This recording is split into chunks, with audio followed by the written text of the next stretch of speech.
Hallo meine Lieben, herzlich willkommen hier zu einem neuen Video auf meinem Kanal. Meine Frau bat mich mal nach ihrem Auto zu gucken, das werden wir heute mal machen. Der macht komische Geräusche, sagt sie, also er hört sich einfach kränklich an.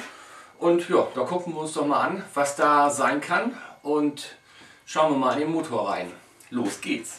So, da steht das gute Stück.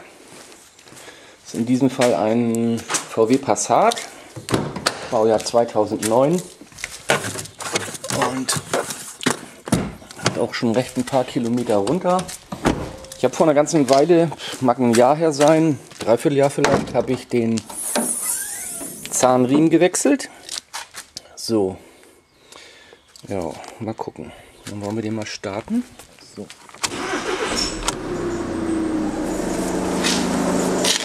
Ja, hört man schon.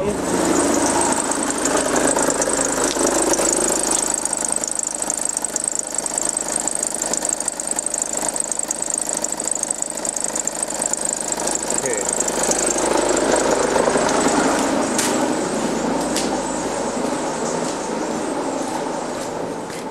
Da würde ich persönlich ja jetzt einfach mal auf den Flachriemen tippen.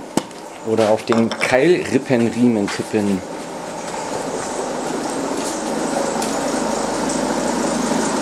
Das heißt, wir sprühen den jetzt mal ein. Und dann gucken wir mal, ob das weg ist.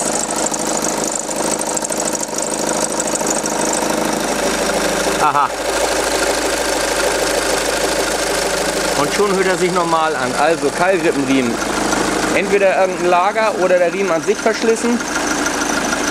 Ich glaube, ich habe auch noch einen neuen Riemen da. Steht zwar Mercedes-Ersatzteile, das hat aber nichts zu sagen. Da sind Passat-Ersatzteile. Zack, Passat. Einen guten Conti. So, bevor wir jetzt da dran rumfummeln, natürlich als erstes, ganz wichtig, Feststellbremse anziehen.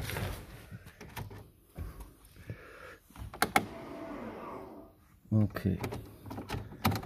So, Zündung aus. Also als allererstes muss der Reifen runter.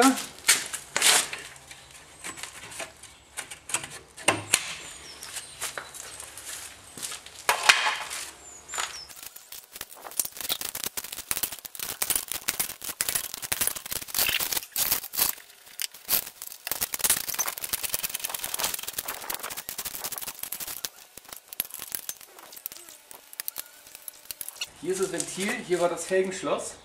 Genau am Ventil. Das kommt auch genau so wieder rauf und natürlich kommt der Reifen auch wieder so auf die Achse, wie er gewesen ist. Das heißt also Ventil rechts oben. So, das heißt also hier ist das Ventil gewesen.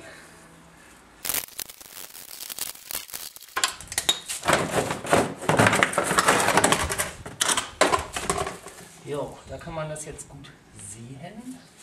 Ja, ich müsste da jetzt eigentlich weiter drunter. Das mache ich natürlich nicht, solange da nur ein Wagenheber drunter steht.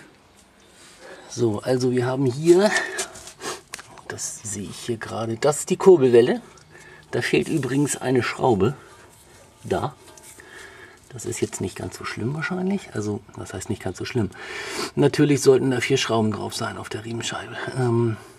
Das werde ich also mal... Da werde ich eine neue besorgen müssen. So, dann haben wir hier das Teil, das sollte der Klimakompressor sein, mit der Magnetkupplung. Und da, das Rad hier, das müsste das Spannrad sein. Und dann läuft er noch einmal nach oben, das geht dann, der Riemen geht noch einmal nach oben, das ist dann von oben die Lichtmaschine. So. Also einmal drücken und halten.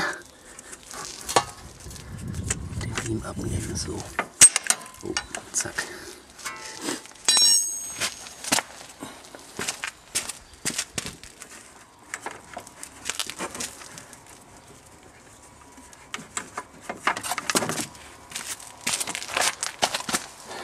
So, schon ist der Riemen runter. So, was sehen wir jetzt hier? Auf der Außenseite ist er eigentlich noch super. Und auf der Innenseite hat der überall Risse. Das kann man, glaube ich, ganz gut erkennen, dass der überall gerissen ist. Also der ist auf alle Fälle verschlissen. Und jetzt gucke ich noch mal, was die Lager sagen von der Umlenkrolle und der Spannrolle. Also der Spannarm an sich ist völlig in Ordnung. Aber da merkt man, das Lager jetzt nicht mehr so super ist. Also, Spannrolle muss getauscht werden. Also das Lager von der Spannrolle und den Riemen wieder drauf. Den mache ich jetzt erstmal wieder drauf. Also den neuen schon mal. Und dann muss ich einmal ein Ersatzteil besorgen.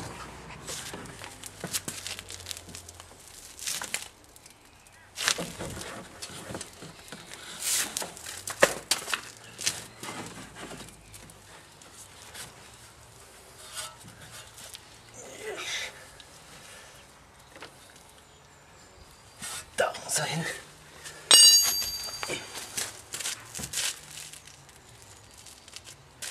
Jo.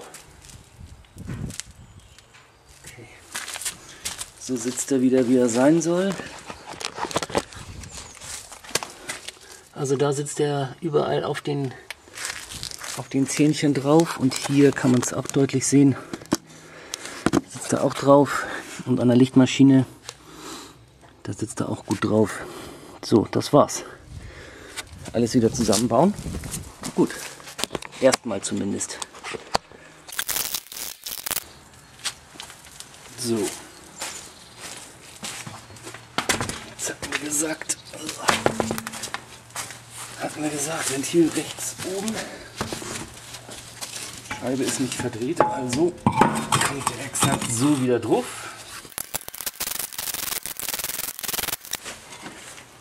Auto wieder runter. Ui.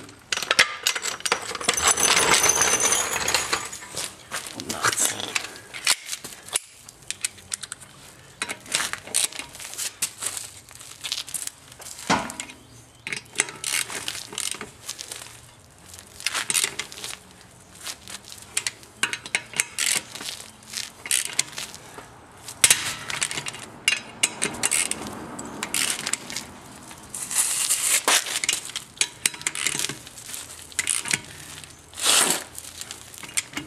So, und fertig.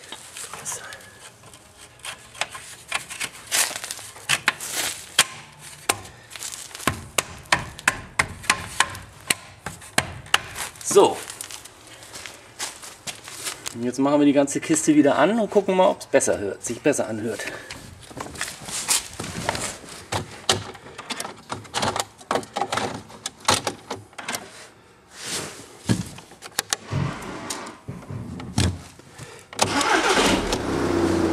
Aha.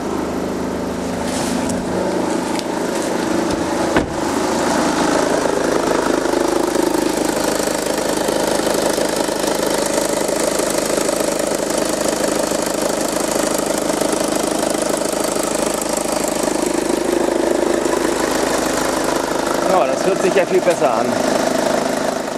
Ja, meine Lieben, das war das heutige Video zu dem Passat meiner Frau. Also die Fehlerquelle ist jetzt gefunden und es lag ja eindeutig am Flachrippenriemen. Ich hoffe, ihr konntet irgendwas mitnehmen und ich sage dann tschüss, bis zum nächsten Mal. Auf Wiedersehen.